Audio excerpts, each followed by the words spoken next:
Welcome back. All right, so continuing with the season previews, we are now going to discuss the Chicago Blackhawks. The Chicago Blackhawks, I honestly think this team's going to improve. Looking at their lineup in general, as long as their defense holds up. That's the one question mark. Is on the defensive side, and I said this about Chicago in a video last month, and there were Hawks fans that told me, no, leave the defense alone. Do not add more veteran defensemen. Okay, all right. So, that being said, looking at their top six forwards, it's not a bad group. Honestly, it's not. You have Donato coming off of a career high of 31 goals. Bedard, who I thought was better in the second half than the first half, and there is still that potential that we'll see Bedard, reach that point per game and beyond. That could happen this season. Tyler Bertuzzi was okay for them this past season as well. Teravainen looked okay. And that's the thing. Like, a lot of these Chicago players looked okay to good. And Teravainen being one of them. Frank Nazar is one to keep an eye on. I think he's going to be really good. He's not my one to watch. But Nazar's probably second on the list there for ones to watch. And Ilya Mikheyev, coming off of a 20-goal season. So nice to see Mikheyev finally get the puck to go in the net. And I figure top 6 minutes for him in all likelihood. So again, I've changed out where I think things are going to go, comparatively speaking, with what Puckpedia had listed as their depth. They have Burakovsky in their top 6. I'm putting Burakovsky in the bottom 6. They actually had Burakovsky on the top line.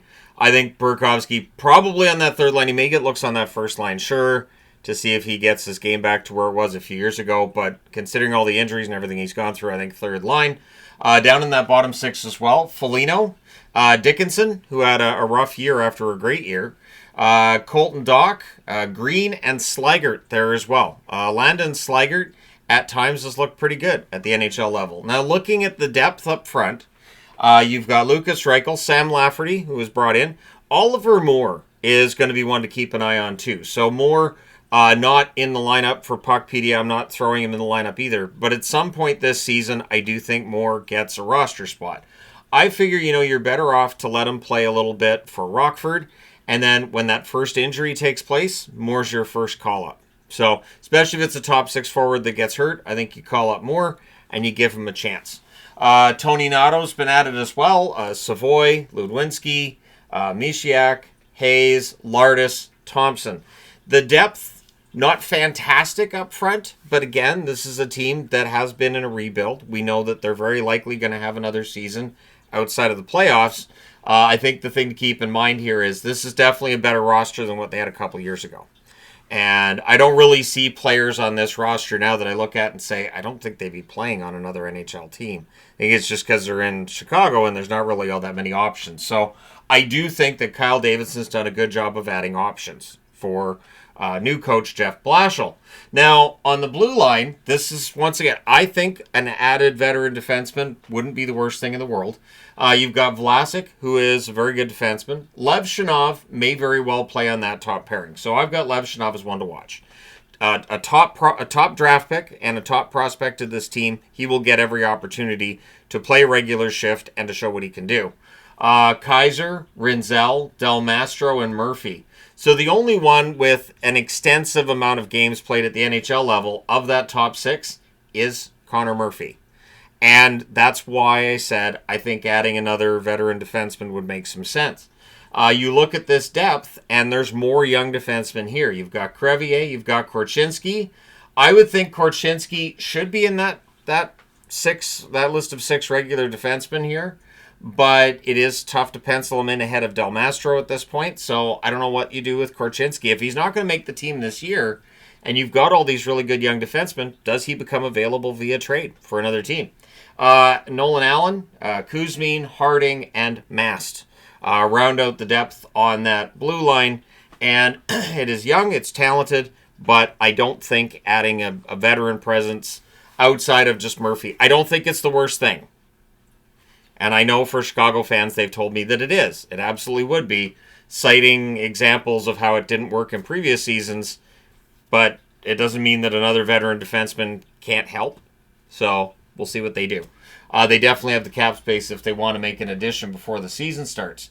The goaltending, I think, is going to be pretty good. I think Soderblom is capable of following up on what was a decent year. But Spencer Knight gets a chance to be the starter, to be the guy. And I like Spencer Knight's game a lot. I do. So here's to hoping that getting that chance in Chicago, that might take a while before he would have got that chance in Florida. We'll see what he does with it. Now, the status of Laurent Brossoit, I haven't seen any updates on Laurent Brossoit. I don't know if he's going to be ready to go before the season starts. And if he is, it does open up a trade option there. So I don't think that they would move on from either Knight or Soderblom, obviously. Maybe Soderblom if Brossoit is ready. But there is the possibility that because there are some teams that are kind of shy when it comes to depth in net, they may very well come calling for Chicago if Brossoit is ready to go and see if he's available or if Soderblom's available. And then Comesso is there as well. So there's some good depth in net for Chicago. Very likely that, once again, if Brossoit is ready to go, we might see a move because I don't think they're going to want to waive a goaltender and risk losing said goaltender. So the MVP for me, it's got to be Connor Bedard. If this team is going to show that upward trajectory, if they're going to start winning more games, there's going to be pressure on Bedard. And his line mates are better than what they were in his rookie year. And it feels like the team around him has been improved a little bit offensively. So Bedard's numbers should start going up. Now, as I mentioned, the one to watch, I think, is Lavshinov.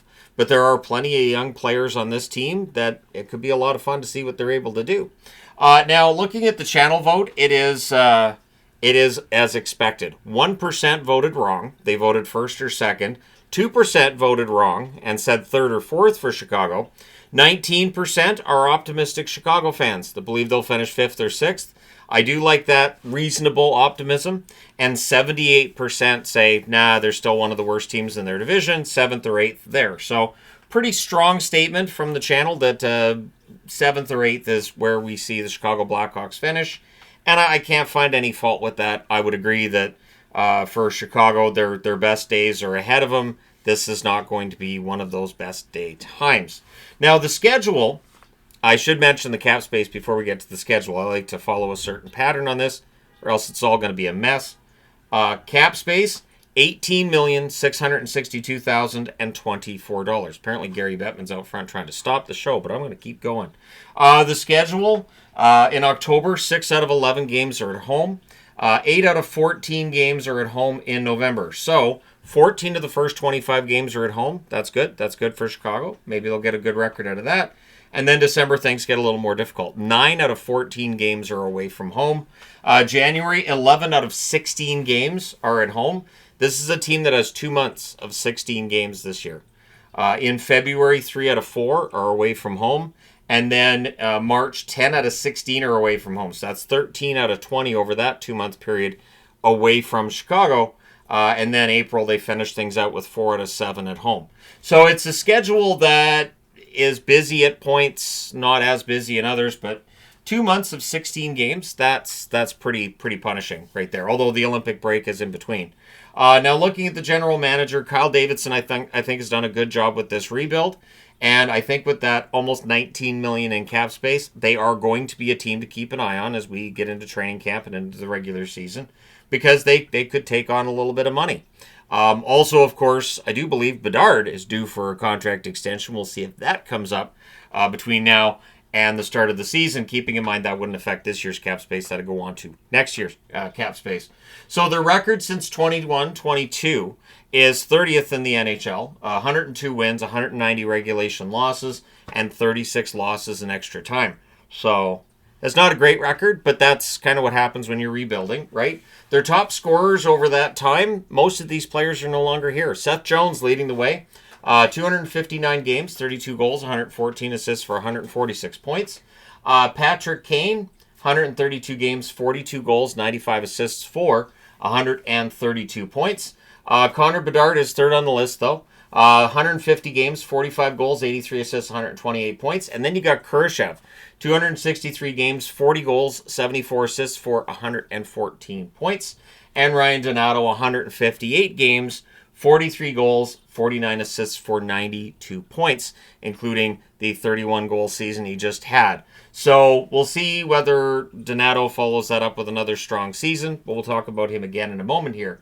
So top prospects, and with the first-round draft picks that are not in this part of the board, this is a very deep team prospect-wise. So it starts off with Anton Frondell. Frondell, by all accounts, should be in that top 6 not too long from now.